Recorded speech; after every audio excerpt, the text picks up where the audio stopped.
for some reaction, we can bring in Simon Mabon, a professor of international politics and Middle East studies at Lancaster University. Good morning. Thank you so much for taking the time to speak with us. Good morning. Thank you for having me. Could you first just share your feelings as this deal was finally announced after 2 years of war? I think it's overwhelming relief. I think that the destruction of Gaza, the horrors that people have been living through, the starvation, the famine, the really awful conditions, the harrowing conditions that the people of Gaza have been going through, all of that should, in theory, end now with the ceasefire and finally getting some aid into Gaza. So it is overwhelmingly one of relief in the short term. In the longer term, I am concerned, I am anxious, I am not entirely convinced that this plan is achievable, but in the short term, this is absolutely imperative to get some aid into Gaza and stop the killing. I want to talk about your long-term concerns as well, but just first, do you believe short-term that in the next couple of days things are going to go smoothly, or is there anything at this point that could sort of sabotage this first phase of the deal? There are always things that can sabotage these deals. There's always spoilers. There's always people who disagree with it happening. There's always people who have an agenda to try and undermine the agreement. But I do think in this case that we'll see the return of the hostages. I think Hamas will deliver on that. And I think we will also see the delivery of aid into Gaza. So I think for the next 3 days, we'll see things moving in the right direction. We'll see some positive steps. But it's after that I get concerned. And tell us more about those concerns. What do you think are the biggest hurdles for kind of long-lasting peace? Well, I'm not entirely convinced that the plan itself that's been put forward by Donald Trump is viable. There's too many ambiguities, there's too many contradictions, and it doesn't really address the myriad different facts on the ground, on the Israeli side, on the Palestinian side, on the ground in Gaza. I think that there are question marks about Hamas, and as your package said, about disarmament. Hamas does not seem ready to disarm until and unless there is a real concrete step being taken towards the establishment of a Palestinian state. And the Trump plan does not really include that.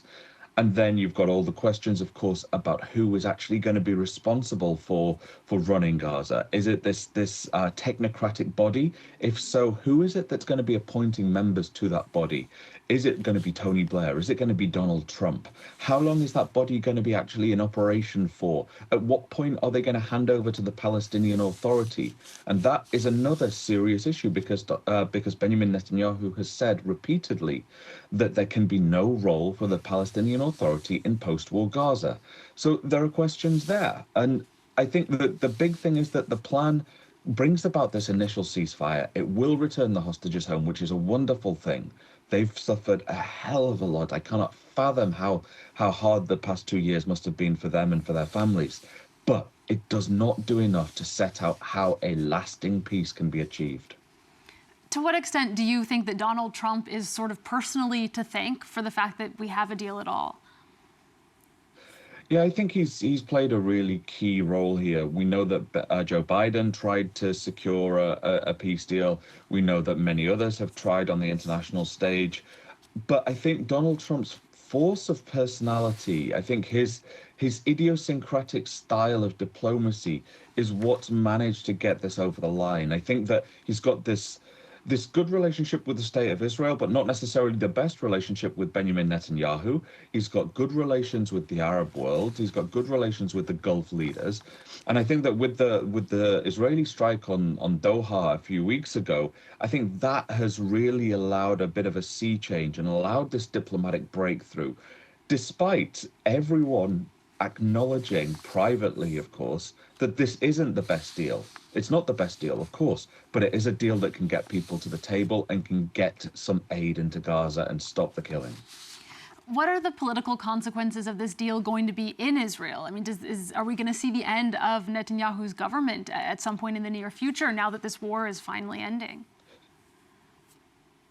Well, he's sort of hung his hat on a certain number of principles with regard to the destruction of Hamas, the liberation of the hostages, And with the return of the hostages, that, of course, is a cause for celebration for him. He would claim that he's achieved his goals. But Hamas has not disarmed as yet. Hamas is still playing a very prominent role in Gaza until it disarms, until it leaves, according to the Trump plan.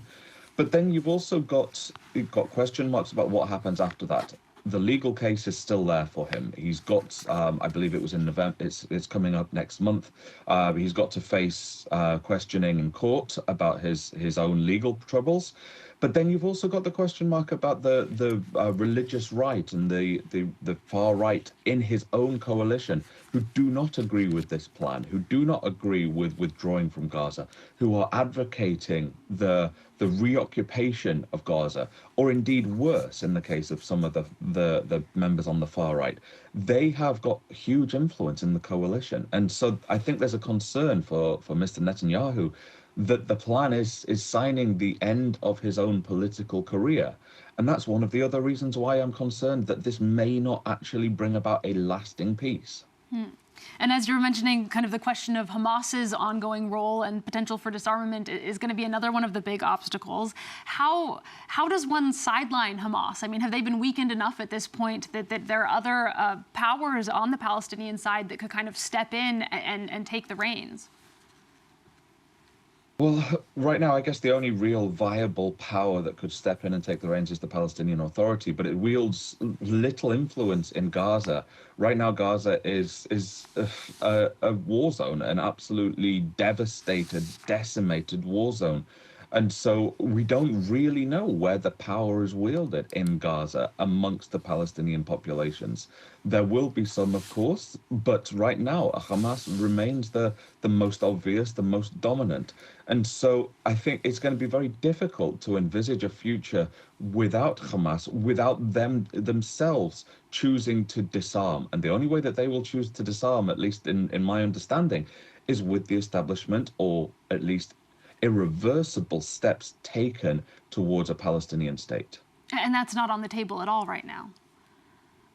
No, there's a nod to it in I think it's Article 19 of the plan that says something along the lines of that when all of these conditions have been met, as in when Israeli security conditions and concerns have been addressed, when the PA, the Palestinian Authority, has reformed, when power has been handed over to the Palestinian Authority, then and only then the conditions may be right for the establishment of a Palestinian state. So there's no cast iron guarantee there. And there's a lot of different factors that are conditional, that are subjective, and that are really difficult to actually meet and to measure. So in that respect, I'm not confident about the establishment of a Palestinian state in this regard. But I don't even think that this was necessarily about the establishment of a Palestinian state. I think this was about stopping the killing and getting aid into Gaza, getting the hostages home. Have the past 2 years changed the dynamics of the broader region in a way that makes lasting peace in Israel and Gaza kind of more of a possibility? It's a tricky one because we've been talking about a lasting peace in Israel-Palestine for decades now. We had the Oslo Accords, we had the Camp David Accords in the early 1990s, and that suggested that there might be a breakthrough, there might be a roadmap for peace. But that didn't really get off the ground. The reality was that this quote-unquote two-state solution was not a two-state solution because there was only one state at play.